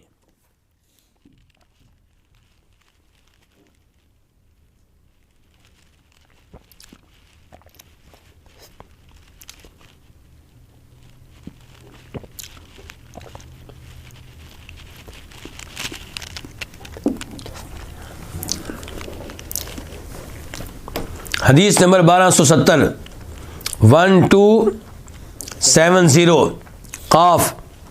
اس حدیث کے بیان کرنے پہ اتفاق ہے امام بخاری کا، امام مسلم کا، یعنی کہ دونوں امام اس حدیث کو اپنی اپنی حدیث کی کتاب میں لے کر آئے ہیں۔ عن النعمان بن بشیر قال، روایت ہے جناب نعمان بن بشیر رضی اللہ تعالی عنہما سے، یہ نعمان بھی صحابی ہیں اور والد بشیر بھی صحابی ہیں، اور یہ نعمان بن بشیر وہی ہیں جن کے والد بشیر نعمان کو لے کر نبی علیہ الصلوۃ والسلام کے پاس آئے اور کہا تھا اللہ کے رسول میں اپنے بیٹے نعمان کو ایک ہدیہ دینا چاہتا ہوں، گفٹ دینا چاہتا ہوں، لیکن اس کی ماں کہتی ہے کہ تم میرے اس بیٹے کو گفٹ دو اور اس معاملے میں اللہ کے رسول کو گواہ بناؤ۔ ماں چاہتی تھی کہ بات پکی ہو جائے، اور لگتا یہ ہے کہ بشیر کی کئی بیویاں تھیں، تو نعمان کی والدہ چاہتی تھی میرے اس بیٹے کو تحفہ ملے، اور نعمان کی والدہ اس بات سے بھی ڈرتی تھیں کہ بعد میں یہ کہیں پیچھے نہ ہٹ جائیں اپنے موقف سے، تو کہا کہ اس معاملے میں گواہ بناؤ کس کو؟ اللہ کے رسول علیہ الصلوۃ والسلام کو۔ تو بشیر آئے، آپ سے بات کی، تو آپ نے کہا کیا تو نے ایسا ہی گفٹ اپنے باقی بچوں کو دیا ہے؟ کہنے لگے نہیں۔ فرمایا پھر ظلم و زیادتی کے معاملے پہ میں گواہ نہیں بن سکتا، جو تم کر رہے ہو یہ ظلم ہے باقی بچوں پہ، تو میں اس پہ گواہ نہیں بنوں گا۔ تو یہ ہے وہ نعمان بن بشیر۔ قال، وہ کہتے ہیں سمعت رسول اللہ صلی اللہ علیہ وسلم یقول، میں نے سنا نبی علیہ الصلوۃ والسلام سے کیا فرما رہے تھے، الحلال بین، حلال واضح ہے، حلال چیزیں کیا ہیں؟ واضح ہیں، والحرام بین، اور حرام بھی واضح ہے، شریعت نے جن چیزوں کو حرام قرار دیا وہ بھی واضح ہیں، وبینہما مشبہات لا یعلمها کثیر من الناس، اور ان کے مابین کئی چیزیں کیا ہیں؟ مشکوک ہیں، مشتبہ ہیں، جنہیں بہت سے لوگ نہیں جانتے۔ اس جملے پہ غور کیجئے، آپ نے یہ نہیں کہا کہ شریعت نے ان کے بارے میں علم دیا ہی نہیں، آپ کہہ رہے ہیں ان کے بارے میں بہت سے لوگ علم نہیں رکھتے۔ اس کا مطلب ہے کچھ لوگ رکھتے ہیں، کچھ لوگ علم رکھتے ہیں۔ تو جہاں پہ کچھ چیزیں مشکوک ہیں، جن کا حرام یا حلال ہونا واضح نہیں ہے، وہاں پہ مسئلہ شریعت کی طرف سے نہیں ہے، مسئلہ ہماری طرف سے ہے۔ ان کے کچھ چیزیں جو ہے ان کا حلال ہونا اتنا واضح ہے کہ عام آدمی آسانی سے معلوم کر لیتا ہے، کچھ چیزوں کا حلال اور حرام ہونا بالکل واضح ہوتا ہے، اور کچھ چیزوں کا حرام یا حلال ہونا زیادہ واضح نہیں ہوتا۔ تو بہت سے لوگ ان کے بارے میں راجع موقف تک پہنچ نہیں پاتے۔ تو فرمایا وبینہما مشبہات، حلال و حرام کے مابین کچھ امور جو ہیں مشتبہ ہیں، مشکوک ہیں، لا یعلمها کثیر من الناس، ان کے بارے میں بہت سے لوگ علم نہیں رکھتے۔ فمن اتقى المشبہات استبرأ لدینہ وعرضہ، تو جو مشتبہ امور سے بچے گا، ان سے دور رہے گا، تو وہ اپنے دین کو بھی بچا لے گا اور اپنی عزت کو بھی بچا لے گا۔ دین کو کیسے بچا لے گا؟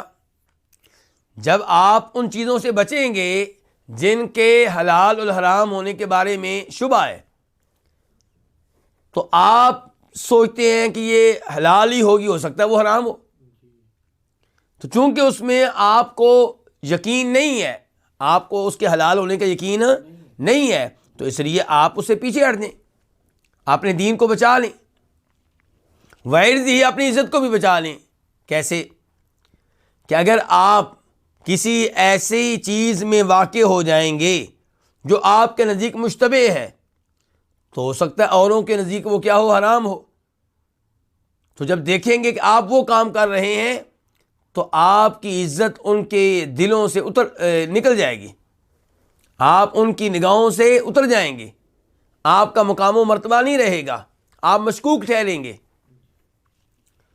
تو فرمایا فمن اتقى المشبہات، جو مشتبہ چیزوں سے بچے گا، استبرأ لدینہ وعرضہ، وہ اپنے دین کو بھی بچا لے گا اور اپنی عزت کو بھی بچا لے گا۔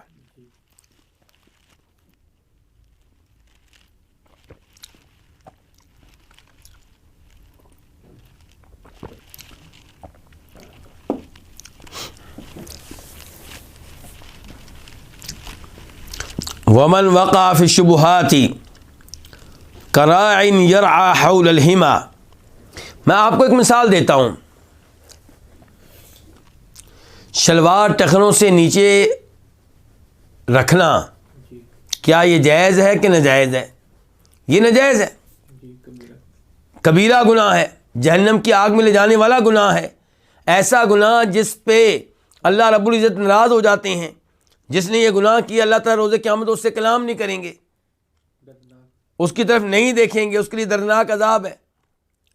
لیکن کچھ علماء کرام یہ رائے رکھتے ہیں کہ اگر آپ کی شلوار ٹخنوں سے نیچے اس لیے ہے کہ آپ تکبر نہیں کرتے، یعنی کہ تکبر کے بغیر آپ کی شلوار نیچے ہے، تکبر کی وجہ سے نہیں آپ نے نیچے کی، ویسے ہی نیچے کی ہوئی ہے، تو کہتے ہیں پھر جائز ہے۔ یہ کچھ علماء کرام کی رائے ہے۔ اور باقی علماء کرام کیا کہتے ہیں کہ شلوار ٹخنوں سے نیچے کرنا یہ جرم ہے، چاہے تکبر کے طور پہ کریں اور چاہے آپ کا یہ دعویٰ ہو کہ میں تکبر کے طور پہ نہیں کر رہا۔ اب آپ کس کی بات مانیں گے؟ اگر آپ شلوار اوپر رکھیں ٹخنوں سے اوپر تو کیا آپ کو کوئی خطرہ ہے؟ کوئی مسئلہ ہے آپ کے لیے؟ کچھ نہیں۔ اور اگر شلوار آپ ٹخنوں سے نیچے کریں گے تو اگر آپ روزے قیامت پکڑ لیے گئے پھر، تو اگر یہ معاملہ آپ کے نزدیک مشتبہ ہے، کیا مشتبہ؟ شلوار ٹخنوں سے نیچے رکھنا تب جب کہ آپ تکبر کرنے والے نہ ہوں۔ تکبر کی شکل میں کریں تو سب کے نزدیک منع ہے، لیکن فرض کرتے ہیں آپ تکبر کے بغیر شلوار نیچے رکھتے ہیں، تو یہ اگر آپ نیچے رکھیں گے تو خطرہ ہے، جیسا کہ دوسرے علماء کرام کہتے ہیں کہ یہ بھی منع ہے کہ آپ پکڑے جائیں گے روزے قیامت۔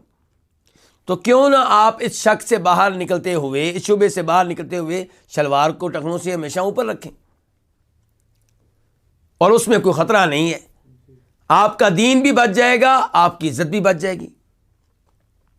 اگر آپ شلوار نیچے رکھتے ہیں تو جو دین پہ صحیح عمل کرنے والے ہیں وہ جب آپ کو دیکھیں گے تو کہیں گے یہ آدمی اللہ سے ڈرنے والا نہیں ہے۔ اس لیے شلوار اوپر رکھ کے آپ دین کو بھی بچا لیں اور عزت کو بھی بچا لیں۔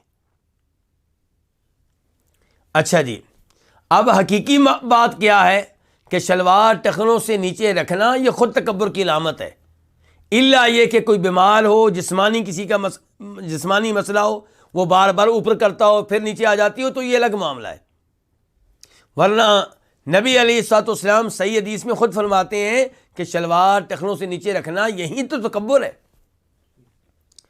کیونکہ تکبر کی تعریف کیا ہے؟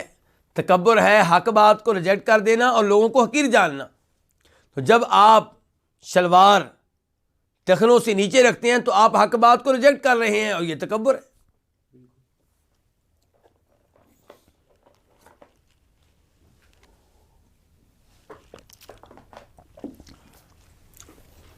دوسری مثال، ایک مٹھ کے بعد کیا آپ اپنی داڑھی کاٹ سکتے ہیں؟ صحیح بات یہ ہے کہ آپ نہیں کاٹ سکتے۔ کیوں؟ کیونکہ نبی علیہ الصلوۃ والسلام نے داڑھی بڑھانے کا حکم دیا ہے، اور اس بارے میں آپ نے کئی ایک الفاظ استعمال فرمائے ہیں، ارخ اللحیٰ، ارج اللحیٰ، اوف اللحیٰ، آف اللحیٰ، وفر اللحیٰ۔ ان تمام الفاظ کا خلاصہ اور مفہوم یہ ہے بقول امام نووی رحمہ اللہ کے کہ داڑھی کو اس کی حالت پہ چھوڑ دیا جائے۔ لیکن کچھ علماء کرام کی رائے یہ ہے کہ آپ ایک مٹھ کے بعد داڑھی کاٹ سکتے ہیں۔ کیوں؟ کیونکہ وہ کہتے ہیں چند صحابہ کرام سے ثابت ہے کہ انہوں نے ایک مٹھ کے بعد داڑھی کاٹی ہے۔ دوسرے علماء کرام کہتے ہیں کہ نہیں، کاٹنا جائز نہیں ہے، چاہے چند صحابہ کرام نے کاٹی ہے، ہم نے یہاں پہ دیکھنا ہے نبی علیہ الصلوۃ والسلام کی طرف، ہم نے یہاں پہ ان چند صحابہ کرام کی طرف نہیں دیکھنا۔ اب یہ معاملہ کچھ لوگوں کے لیے کیا ہو گیا؟ مشتبہ ہو گیا۔ اب اگر وہ داڑھی رکھ لیں تو کیا اس میں کوئی نقصان ہے؟ اس میں کوئی نقصان نہیں ہے، لیکن اگر وہ کاٹیں گے تو اللہ رب العزت نے روزے قیامت پوچھ لیا کہ جن کا کلمہ پڑا تھا، جن کو میں نے نبی رسول بنایا تھا، انہوں نے داڑھی کاٹنے کی اجازت نہیں دی تھی، انہوں نے کہا تھا داڑھی کو بڑھاؤ، تم نے کیوں کاٹی؟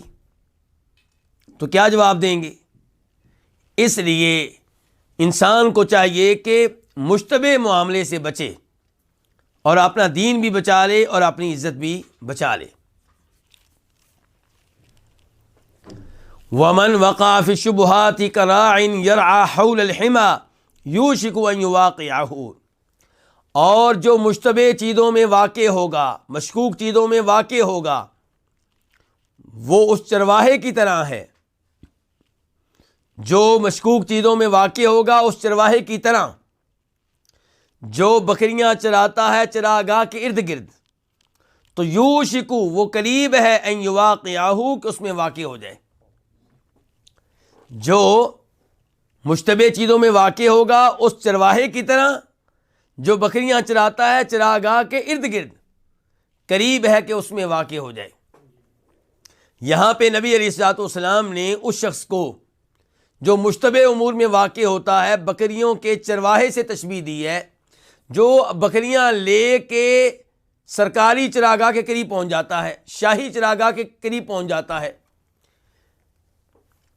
بادشاہوں کی چراگاہیں ہوتی تھیں، چراگاہ ایریا گھیر لیا جاتا اور کہا جاتا یہ بادشاہ سلامت کا ہے، یہاں پہ سرکاری جانور آئیں گے، بادشاہ کا گھوڑا، بادشاہ کی اونٹنی، بادشاہ کی بکریاں، تو یہ بادشاہ کے جانوروں کے لیے جگہ ہے، بادشاہ کے جانوروں کو ہی یہاں پہ چرنے کا حق حاصل ہے، خبردار کوئی اور جانور اس کے قریب بھی نہ لگے۔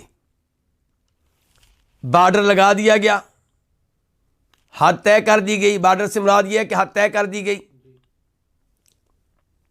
اب ایک چرواہا اپنی بکریاں لے کر جاتا ہے اور وہ دیکھتا ہے کہ چراگاہ کے ارد گرد بہت گھاس ہے، کہتا ہے میں اپنی بکریاں ادھر لے جاتا ہوں اور بکریوں کے آگے میں کھڑا ہو جاؤں گا، ان کو داخل نہیں ہونے دوں گا بادشاہ کی چراگاہ میں۔ اب بکریاں جو ہیں 50 60 70 بکریاں ہیں،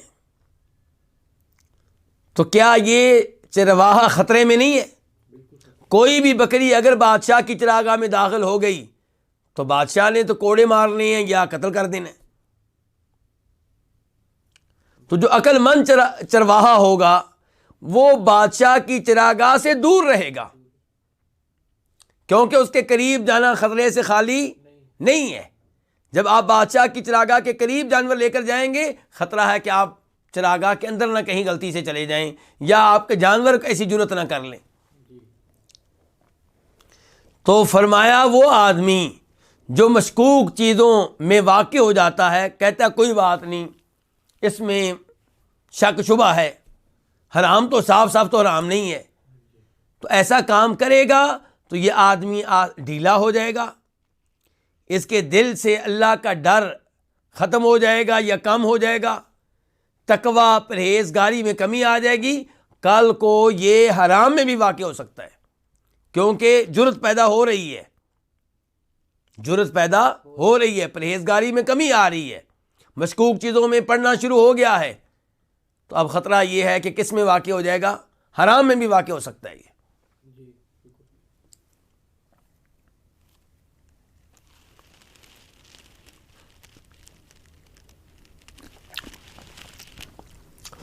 تو فرمایا ومن وقع فی الشبہات، اور جو شبہات میں واقع ہو، کراعین، اس چرواہے کی طرح جو جانور چراتا ہے، حول الحما، چراگاہ کے ارد گرد، یعنی سرکاری چراگاہ کے ارد گرد، بادشاہ کی چراگاہ کے ارد گرد، یوشکو، قریب ہے کہ ان یواقعہ، کہ وہ اس میں واقع ہو جائے۔ الا وان لکل ملک حما، خبردار، دھیان سے سن لو، بے شک ہر بادشاہ کی کوئی نہ کوئی چراگاہ ہوتی ہے۔ الا ان حما اللہ فی ارضہ محارم، دھیان سے سن لو، اللہ کا لفظ کس لیے آتا ہے؟ خبردار کرنے کے لیے، اٹینشن کرنے کے لیے، وارننگ کے لیے، کہ بات دھیان سے سنو، پھر نہ کہنا پتہ نہیں چلا، یہ مطلب ہوتا ہے اللہ کا۔ تو فرمایا الا، خبردار، ان حما اللہ فی ارضہ محارم، اللہ کی چراگاہ، اللہ کی زمین پہ کیا ہے؟ اللہ کی زمین پہ اللہ کی چراگاہ کیا ہے؟ فرمایا محارمہ، اس کی حرام کردہ چیزیں، جن چیزوں کو اللہ نے حرام قرار دیا ہے یہ اللہ کی چراگاہ ہیں، ان کے قریب کوئی نہ جائے۔ اللہ نے زنا کو حرام قرار دیا تو اس کے قریب کوئی نہ جائے، سود کو حرام قرار دیا کوئی بھی اس کے قریب نہ جائے، قتل کو حرام قرار دیا کوئی بھی اس کے قریب نہ جائے۔ الا وان فی الجسد مضغہ، خبردار، بے شک جسم میں مضغۃً ایک کیا ہے؟ ٹکڑا ہے، جسم میں گوشت کا ایک کیا ہے؟ ٹکڑا ہے۔ اذا صلحت صلح الجسد کلہ، جب یہ ٹھیک ہو جائے تو سارے کا سارا جسم ٹھیک ہو جاتا ہے۔ وَإِذَا فَسَدَتْ، اور جب یہ فاسد ہو جائے، جب یہ خراب ہو جائے، جب یہ بگڑ جائے، فَسَدَ الْجَسَدُ كُلُّ، تو سارے کا سارا جسم فاسد ہو جاتا ہے، بگڑ جاتا ہے، خراب ہو جاتا ہے۔ الا وہی القلب، یہ کون سا ٹکڑا ہے کہ جس کے اوپر پورے جسم کا دار و مدار ہے اور انحصار ہے؟ فرمایا یہ دل ہے۔ یعنی کہ آپ اپنا دل اگر ٹھیک رکھیں گے، اس میں اللہ کی محبت داخل کریں گے، اللہ کا خوف داخل کریں گے، اللہ کی عظمت داخل کریں گے، تو آپ کے سارے اعضاء صحیح کام کریں گے، کیونکہ وہ اعضاء دل کے تابع ہیں۔ اور اگر آپ نے اپنے دل کو خراب کر لیا، اس سے اللہ کا خوف نکال دیا، اللہ کے عذاب کا خوف نکال دیا، اللہ کی محبت آپ نے نکال دی، تقویٰ پرہیزگاری کو آپ نے ختم کر دیا، تو جب یہ خراب ہو گیا ہے تو یہ امید نہ رکھیں کہ اب آنکھ صحیح کام کرے گی۔ دل خراب ہے تو آنکھ صحیح کام نہیں کرے گی، حرام دیکھے گی اور ڈر کوئی نہیں ہوگا۔ دل صحیح ہاتھ صحیح کام نہیں کریں گے، یہ بڑھیں گے کس کی طرف؟ حرام کی طرف۔ پاؤں آپ کے بڑھیں گے کس کی طرف؟ حرام کی طرف۔ آپ کا ایک ایک عضو حرام کی طرف بڑھے گا، ممنوع چیزوں کی طرف بڑھے گا۔ تو اس کا کیا مطلب ہے؟ کس کی اصلاح کرتے رہنا چاہیے؟ دل کی۔ دل کی کیا کرتے رہنا چاہیے؟ اصلاح۔ اور یاد رکھیے، جب بھی آپ کوئی گناہ کرتے ہیں، میں گناہ کرتا ہوں، تو اس کی وجہ سے دل پہ ایک داغ لگ جاتا ہے۔ اگر ہم توبہ کر لیں، اس کے بعد نیکیاں کریں، اللہ کو منا لیں، تو وہ داغ ختم ہو جاتا ہے، ورنہ وہ داغ بڑھتے رہتے ہیں، حتیٰ کہ پورا دل کیا ہو جاتا ہے؟ زنگ آلود ہو جاتا ہے، خراب ہو جاتا ہے۔ اور جب وہ زنگ آلود ہو جائے پورے کا پورا، پھر جو بھی نصیحت کی جائے اثر نہیں ڈالے گی۔ اس لیے دلوں کی صفائی کرتے رہنا چاہیے، دلوں کی اصلاح کرتے رہنا چاہیے۔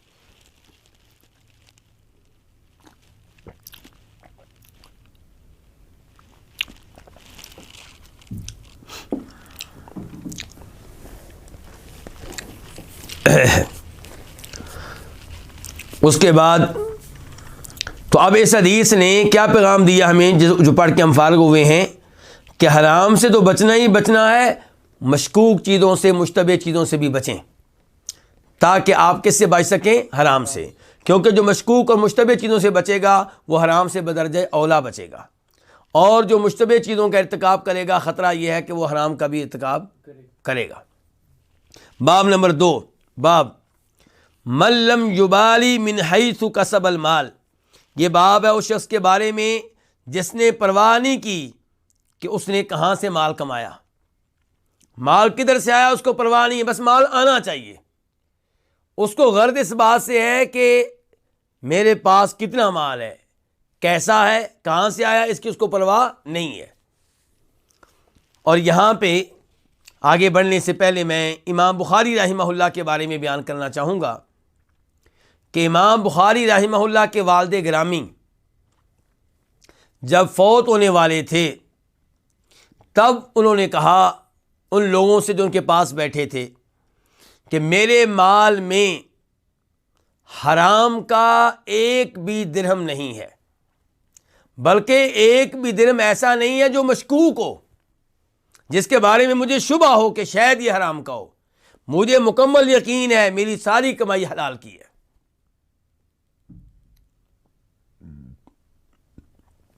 امام بخاری کو جب پتہ چلا کہ میرے والد صاحب نے یہ الفاظ کہے تھے، تو امام بخاری کہتے ہیں کہ لوگوں، جب انسان فوت ہو رہا ہوتا ہے تب وہ جھوٹ نہیں بولتا، سب سے زیادہ سچ کب بولتا ہے؟ جب فوت ہو رہا ہوتا ہے۔ اور میرے والد صاحب نے الفاظ کب کہے ہیں؟ جب وہ فوت ہو رہے تھے۔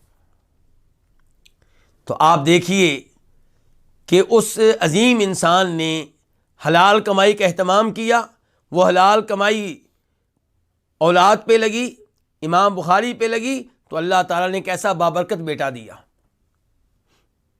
یہ ہوتی ہے برکت حلال مال کی۔ اور حرام مال جو اولاد اس سے تیار ہوگی، وہ کیسے لوگ ہوں گے؟ جو آپ کے لیے مشکلات پیدا کریں گے، دنیا میں بھی اور آخرت میں بھی۔ اس لیے انسان کو حلال کمائی کا اہتمام کرنا چاہیے اور حرام سے بچنا چاہیے، مشکوک کمائی سے بچنا چاہیے۔ تو حدیث نمبر کیا ہے؟ 1271 1271 خا۔ اس حدیث کو روایت کرنے والے امام بخاری ہیں۔ عن ابی ہریرہ عن النبی صلی اللہ علیہ وسلم قال، روایت ہے جناب ابو ہریرہ رضی اللہ تعالیٰ عنہ سے، وہ روایت کرتے ہیں نبی علیہ الصلوۃ والسلام سے کہ آپ نے فرمایا، لَيَأْتِيَنَّ عَلَى النَّاسِ زَمَانٌ، یقیناً لوگوں پہ ایک ایسا زمانہ آنے والا ہے کہ لا يُبَالِ الْمَرْءُ بِمَا أَخَذَ الْمَالِ، کہ آدمی پرواہ نہیں کرے گا، انسان پرواہ نہیں کرے گا کہ کس طریقے سے اس نے مال لیا، کس طریقے سے اس نے مال حاصل کیا، کس طریقے سے اس نے مال کمایا۔ یہ ما جو ہے استفہامیہ ہے، سوالیہ ہے، سوال کا معنی دے رہا ہے کہ ایک وقت آئے گا کہ آدمی پرواہ نہیں کرے گا کہ اس نے کیسے مال لیا، ام من حلال ام من حرام، کیا اس نے یہ مال حلال طریقے سے لیا یا حرام طریقے سے لیا۔ یعنی کہ اس کی ہاں اہمیت کس بات کی ہوگی کہ مال کتنا ہے، یہ اہمیت نہیں ہوگی کہ کیسا ہے۔ تو یہ کیا، یہ مذموم ہے، شریعت نے اس کو ناپسند کیا ہے۔ کامیاب ہے وہ جو اپنی ایک ایک کمائی کے بارے میں سوچے اور خیال کرے کہ یہ حلال کی ہے یا حرام کی ہے، اور کوشش کرے کہ اس کے گھر میں اور اس کے پیٹ میں، اس کی بیگم بچوں کے پیٹ میں صرف حلال کا مال جائے، حرام کا نہ جائے۔ اس کے بعد باب نمبر 3، باب فضل کسب الرجل، آدمی کے کمانے کی فضیلت، اور کس کی فضیلت، اور اس کے عمل کی بیدی، اپنے ہاتھ کے ساتھ۔ یعنی کہ آدمی کمائے اور کام کرے اپنے ہاتھوں کے ساتھ، اس کی فضیلت ہے، ہاتھ کی کمائی کی فضیلت ہے۔ حدیث نمبر 1272 1272 خا، اس حدیث کو بیان کرنے والے امام بخاری ہیں۔ عن المقدام رضی اللہ عنہ، روایت ہے جناب مقدام رضی اللہ تعالیٰ عنہ سے، وہ روایت کرتے ہیں رسول اللہ صلی اللہ علیہ وسلم سے کہ آپ نے فرمایا، ما اکل احد طعاما قط خیرا من ان یأکل من عمل یدہ، کسی نے کبھی بھی کوئی کھانا نہیں کھایا، قطو کا معنی کیا ہے، کبھی بھی، کسی نے کبھی بھی کوئی ایسا کھانا نہیں کھایا جو اس کے ہاتھ کی کمائی کے کھانے سے بہتر ہو۔ کسی نے کبھی بھی کوئی ایسا کھانا نہیں کھایا ہوگا جو اس کے ہاتھ کی کمائی کے کھانے سے بہتر ہو۔ یعنی کہ جو کھانے آپ کھاتے ہیں ان میں سے سب سے بہتر کھانا وہ ہے جو آپ نے اپنے ہاتھ کی کمائی سے حاصل کر کے کھایا۔ تو اس میں ترغیب دی جا رہی ہے کہ آپ کام کریں، محنت کریں، خود کمائیں اور کھائیں، یعنی کہ لوگوں سے مانگیں نہیں، لوگوں کے مال پہ قبضہ نہ کریں، چوری نہ کریں، ڈاکے نہ ڈالیں، بلکہ محنت مزدوری کر کے، محنت مزدوری کے کئی طریقے ہیں، کھیتی باڑی، صنعت، تجارت، تو یہ سارے خیر کے کام ہیں اور ان میں انشاءاللہ کوئی حرج نہیں ہے۔ فرمایا وَإِنَّ نَبِيَّ اللَّهِ داؤد علیہ السلام كَانَ يَأْكُلُ مِنْ عَمَلِ يَدِهِ، اور یقیناً اللہ کے نبی داؤد علیہ السلام اپنے ہاتھ کی کمائی میں سے کھایا کرتے تھے، اپنے ہاتھ کے عمل سے کھایا کرتے تھے، یعنی کہ اپنے ہاتھ کی کمائی کھایا کرتے تھے۔ داؤد علیہ السلام کے بارے میں آتا ہے کہ وہ زرہیں بناتے تھے۔ کیا بناتے تھے؟ زرہیں، اور اس کی کمائی سے وہ کھایا کرتے تھے۔ تو سارے انبیاء کرام علیہ الصلوۃ والسلام محنت کرتے رہے ہیں، ہر نبی نے بکریاں چرائی ہیں۔ موسیٰ علیہ السلام کو آپ دیکھ لیں، جب وہ مدین گئے ہیں تو انہوں نے 8 سال 10 سال صاحب مدین کے ہاں کام کیا ہے۔ ہمارے نبی علیہ السلام بکریاں چراتے رہے ہیں۔ تو اس لیے کام کر کے، محنت کر کے پیسہ حاصل کرنا اور پھر کھانا، یہ سب سے بہتر ہے۔ اس کے بعد باب نمبر 4، باب ثبوت خیال المجلس للمتبایعین۔ للمتبایعین کا معنی کیا ہے؟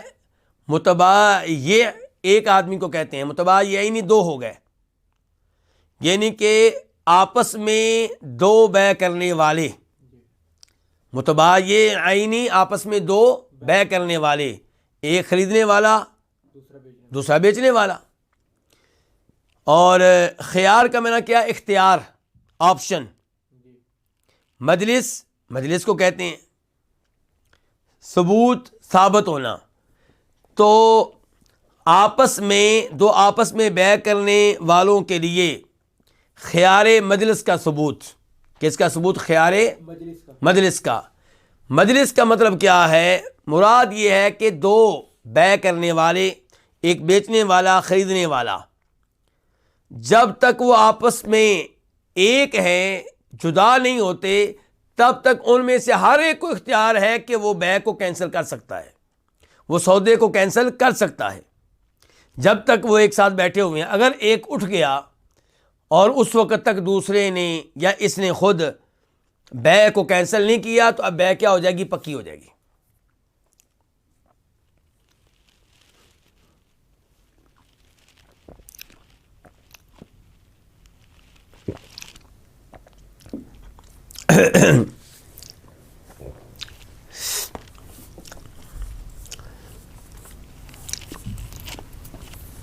حدیث نمبر 1273 1273 قاف۔ اس حدیث کے بیان کرنے پہ اتفاق ہے امام بخاری کا اور امام مسلم کا۔ عن عبداللہ بن عمر رضی اللہ عنہما، روایت ہے جناب عبداللہ بن عمر رضی اللہ تعالیٰ عنہما سے، ان رسول اللہ صلی اللہ علیہ وسلم قال المتبايعان كل واحد منهما بالخيار على صاحبه ما لم يتفرقا الا بيع الخيار۔ المتبايعان، آپس میں بیع کرنے والے، ایک خریدنے والا دوسرا بیچنے والا، ان میں سے ہر ایک کو بالخیار اختیار ہے، علی صاحبہ، اپنے ساتھی کے خلاف، ما لم یتفرقا، جب تک کہ یہ جدا نہ ہو جائیں، جب تک کہ یہ الگ نہ ہو جائیں، الا بیع الخیاری، الا یہ کہ اختیار والی بیع ہو۔ اب یہاں پہ دو مسئلے بیان ہوئے ہیں، ایک یہ کہ بیع اختیار والی ہے، یعنی کہ وہ بیع ہے جس میں ان دونوں نے آپس میں کچھ طے کر لیا ہے، یا تو یہ طے کر لیا کہ میری اور تمہاری بیع ابھی سے پکی ہوگی، کہانی ختم، اب نہ تم کینسل کر سکتے ہو نہ میں کر سکتا ہوں۔ ایک شکل یہ ہے۔ دوسری شکل یہ ہے کہ ان میں سے ایک نے کہا کہ آپ مجھے 3 دن دیں، بیع میری تمہاری ہو گئی ہے لیکن 3 دن تک مجھے اختیار رہے گا، اگر 3 دنوں سے پہلے میں نے کینسل کرنا چاہیے تو میں کر سکتا ہوں۔ تو شریعت کہہ رہی ہے، حدیث کہہ رہی ہے، اگر وہ خود ہی آپس میں بیع کو پکا کرنے کے لیے یا اس کو توڑنے کے لیے کوئی میعاد یا وقت طے کر لیتے ہیں تو ٹھیک، اور اگر ان کی بیع ہوتی ہے اور اس میں تذکرہ نہیں ہے اس چیز کا کہ بیع اس میں آپشن ہے یا نہیں ہے، اختیار ہے یا نہیں ہے، تو پھر شریعت بتا رہی ہے کہ ان دونوں کو اختیار اس وقت تک ہے جب تک کہ یہ اکٹھے ہیں۔ بیع کے بعد اکٹھے بیٹھے ہوئے ہیں، 1 گھنٹہ 2 گھنٹہ 3 گھنٹے 4 گھنٹے الگ نہیں ہو رہے، تو جب تک یہ اکٹھے ہیں ان میں سے کسی کو بھی حق حاصل ہے کہ وہ بیع کو کیا کر دے؟ کینسل کر دے، بیع کو ختم کر دے، سودے کو ختم کر دے۔ لیکن اگر ان میں سے ایک اٹھ کے چلا گیا تو اب کیا ہو جائے گا؟ بیع کیا ہو جائے گی؟ پکی ہو جائے گی۔ اور یہاں الگ ہونے سے مراد جسمانی طور پہ الگ ہونا ہے۔ الگ ہونے سے مراد کیا ہے؟ جسمانی طور پہ الگ ہونا ہے۔ کچھ علماء کرام کہتے ہیں نہیں، یہاں الگ ہونے سے مراد ہے گفتگو کے لحاظ سے الگ ہونا۔ کیا مطلب؟ کہ جب تک ان کی گفتگو سودے کے بارے میں ہو رہی ہے تب تک ان کو اختیار ہے بیع کو کینسل کرنے کا۔ جب موضوع تبدیل ہو گیا، موضوع بیع ہوئی، اس کے بعد مسئلے شروع ہو گئے نماز کے، مسئلے شروع ہو گئے قربانی کے، تو اب چونکہ گفتگو تبدیل ہو چکی ہے، اب بیع کو کینسل کرنے کا جو اختیار ہے وہ نہیں ہے۔ گفتگو کے تبدیل ہونے سے ہی بیع کینسل کرنے کا اختیار کیا ہو گیا؟ ختم ہو گیا۔ لیکن صحیح بات یہ ہے کہ یہاں پہ الگ ہونے سے مراد کیا؟ جسمانی طور پہ الگ ہونا۔ جب تک ایک جگہ موجود ہیں، گفتگو کبھی اس موضوع پہ ہو رہی ہے کبھی اس موضوع پہ ہو رہی ہے، لیکن دونوں ایک جگہ پہ ہیں، آخری وقت تک ان میں سے ہر ایک کو حق حاصل ہے کہ وہ بیع کو کیا کر دے؟ کینسل کر دے۔ لیکن اگر کوئی اٹھ کے چلا گیا، اب بیع کیا ہو جائے گی؟ پکی ہو جائے گی۔ اسی لیے حدیث کے راوی عبداللہ بن عمر رضی اللہ تعالیٰ عنہما کیا کرتے تھے؟ جب کسی سے سودا کر لیتے تو وہاں سے اٹھ کے چلے جاتے اور تھوڑی دیر بعد واپس آ جاتے، لیکن اٹھ کے کیوں جاتے تھے؟ تاکہ بیع کیا ہو جائے؟ پکی ہو جائے۔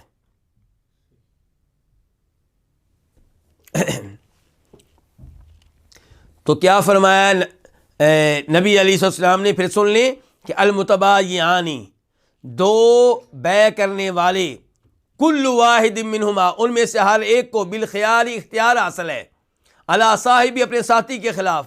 کس چیز کا اختیار حاصل ہے؟ بیع کو کینسل کرنے کا، بیع کو فسخ کرنے کا، بیع کو ختم کرنے کا۔ ما لم یتفرقا، جب تک کہ وہ دونوں جدا نہ ہو جائیں، الا بیع الخیاری، الا یہ کہ بیع کون سی ہو؟ اختیار والی ہو۔ اگر سودا بیع اختیار والا ہے کہ ان دونوں نے خود ہی کچھ طے کر لیا ہے، تو پھر جو انہوں نے طے کیا ہے اس کے مطابق معاملہ ہوگا۔ مثال کے طور پہ انہوں نے طے کر لیا سودا کرتے ہی کہ چاہے ہم 5 گھنٹے اکٹھے بیٹھیں، چاہے 6 گھنٹے بیٹھیں، ہماری بیع ابھی پکی ہو رہی ہے، بتاؤ بھئی کرنی ہے بیع؟ جی کر لی ہے، ٹھیک ہے، اب اس کے بعد نہ تمہیں اختیار ہے کینسل کرنے کے نہ مجھے، ٹھیک ہے۔ اب اگر ان میں سے کوئی 1 گھنٹے کے بعد کہیں نہیں میں بیع نہیں کرنا چاہتا، تو اب وہ حدیث پیش کرے بھی تو حدیث اس کے حق میں نہیں ہوگی، کیونکہ حدیث کہہ رہی ہے الا بیع الخیاری۔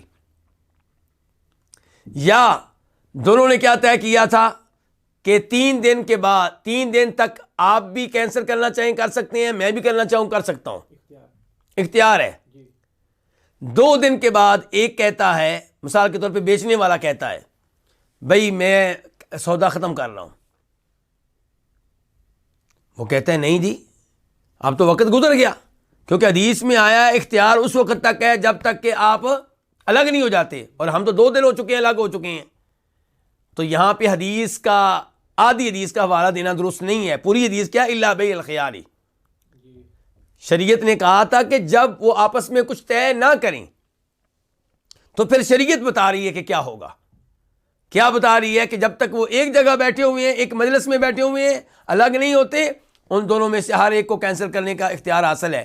لیکن اگر وہ خود ہی کوئی اور چیز طے کر لیتے ہیں اس لحاظ سے، جیسے یہاں پہ انہوں نے کیا طے کیا تھا؟ 3 دن، تو اب 3 دن تک ہر ایک کو آپشن رہے گا، اختیار رہے گا بیع کو کینسل کرنے کا۔ اس کے بعد ہم بڑھتے ہیں باب نمبر 5 کی طرف۔ باب من یخدع فی البیع، باب ہے اس شخص کے بارے میں جس کو بیع میں کیا ہو جاتا ہو؟ دھوکہ، جس کو دھوکہ دیا جاتا ہو، تو وہ کیا کرے؟ حدیث نمبر 1274 1274 قاف، اس کو روایت کیا امام بخاری نے، امام مسلم نے۔ عن عبداللہ بن عمر رضی اللہ عنہما، روایت ہے جناب عبداللہ بن عمر رضی اللہ عنہما سے، ان رجلا ذکر للنبی صلی اللہ علیہ وسلم انہ یخدع فی البیوع، کہ بے شک ایک آدمی نے ذکر کیا نبی علیہ الصلوۃ والسلام سے کہ انہ یخدع، کہ اسے دھوکہ دیا جاتا ہے، فی البیوع، بیع میں، جب وہ بیع کرتا ہے تو لوگ اس کو دھوکہ دے دیتے ہیں۔ فقال، تو آپ نے کہا اذا بایعت، جب تم بیع کرو، فقل، تو تم یہ کہہ دو لا خلابۃ، دھوکہ نہیں ہوگا، دھوکہ نہیں چلے گا۔ تو یہاں پہ وضاحت نہیں آئی، دوسری روایت میں وضاحت آئی ہے کہ آپ نے فرمایا جب تم بیع کرتے ہوئے کہہ دو گے کہ دھوکہ نہیں چلے گا، اور پھر بعد میں پتہ چل گیا کہ اس میں دھوکہ کیا گیا ہے، تو تمہاری بات سنی جائے گی اور بیع کو کینسل کیا جائے گا۔ بلکہ ایک روایت میں آیا 3 دن تک، بیع کرنے کے بعد تمہیں 3 دن تک حق حاصل ہوگا بیع کو کینسل کرنے کا، کیونکہ تم نے کہہ دیا ہے بیع کرتے ہوئے کہ لا خلابۃ، کہ میرے ساتھ دھوکہ نہ کیا جائے، کیونکہ اس آدمی کے ساتھ دھوکہ کیا جاتا تھا۔ تو بہرحال اس سے کیا پتہ چلا کہ بیع میں دھوکے وغیرہ سے بچنا چاہیے اور شریعت کے اصولوں کو اپنانا چاہیے۔ بڑے قیمتی ابواب آگے آ رہے ہیں، بڑے قیمتی مسائل آ رہے ہیں بیع کے تعلق سے، اور ہم میں سے ہر کوئی بیع کرنے والا ہے، یہ بھی ذہن میں رکھیے گا۔ ہو سکتا ہے کچھ بھائی سوچیں کہ میں تو کاروبار کرتا ہی نہیں ہوں، ہر آدمی کاروبار کرتا ہے۔ اگر آپ بیچتے نہیں خریدتے تو ہیں، کبھی آپ گاڑی خرید رہے ہوتے ہیں، کبھی آپ پلاٹ خرید رہے ہوتے ہیں، کبھی آپ گھر خرید رہے ہوتے ہیں، کبھی آپ کپڑے خریدتے ہیں، کبھی آپ جوتا خریدتے ہیں، کبھی آپ بچوں کی چیزیں خریدتے ہیں، کوئی نہ کوئی چیز تو آپ خرید رہے ہوتے ہیں۔ تو اس لیے ہمیں ان احکام کا علم ہونا چاہیے، اور ہو سکتا ہے کل آپ کو کاروبار کرنا پڑ جائے، آپ کا بیٹا بھائی کوئی نہ کوئی تو کاروبار کر رہا ہے، آپ لوگوں کو بھی مسائل بتا سکتے ہیں۔ اللہ تعالیٰ یہ مسائل سمجھنے کی توفیق عنایت فرمائے، اور اللہ تعالیٰ احادیث کا یہ علم ہمیں پیار و محبت سے اجر و ثواب کے لیے لینے کی توفیق دے۔ اللہ تعالیٰ ہمیں استقامت دے، اخلاص دے، قبول فرمائے، اور آپ کے وقت میں آپ لوگ جو 1.5 گھنٹہ دیتے ہیں، اللہ آپ لوگوں کے وقت میں برکتیں ڈالے، آپ لوگوں کے رزق میں، آپ لوگوں کے علم میں، آپ لوگوں کی اولاد میں برکتیں ڈالے، اور اعلان شیخ شمس الزمان حافظہ اللہ درس کے شروع میں کر چکے ہیں. میں بھی یاد دہانی کروا رہا ہوں کہ آئندہ درس جو ہوگا وہ سعودی عرب کے مطابق انشاءاللہ 7:45 بجے ہوگا، یعنی 7:45 پہ شروع ہوگا انشاءاللہ. اللہ رب العزت ہمیں اس وقت تک زندہ رکھے اور ہماری زندگی میں برکتیں ڈالے اور ہمیں احادیث کا علم مکمل طور پہ لینے کی توفیق عنایت فرمائے. وآخر دعوانا الحمدللہ رب العالمین. اس ویڈیو کو اپنے دوستوں کے ساتھ ضرور شیئر کیجیے گا اور اس ویڈیو میں کمنٹ کر کے ہمیں لازمی طور پر بتائیے گا کہ آنے والے وقت میں آپ کس طرح کی ویڈیوز دیکھنا پسند کرتے ہیں. اور اگر آپ نے ابھی تک ہمارا چینل سبسکرائب نہیں کیا تو فوراً سبسکرائب کیجیے، ساتھ ہی بیل آئیکن پر کلک کریں تاکہ مزید آنے والی ویڈیوز جو وقتاً فوقتاً آپ کے لیے اس چینل پر اپلوڈ کرتے ہیں وہ آپ کو وقت پر ملتی رہیں اور آپ ان سے مستفید ہوتے رہیں. اگلی ویڈیو تک ہمیں دیجیے اجازت، اپنا خیال رکھیے گا. اللہ حافظ.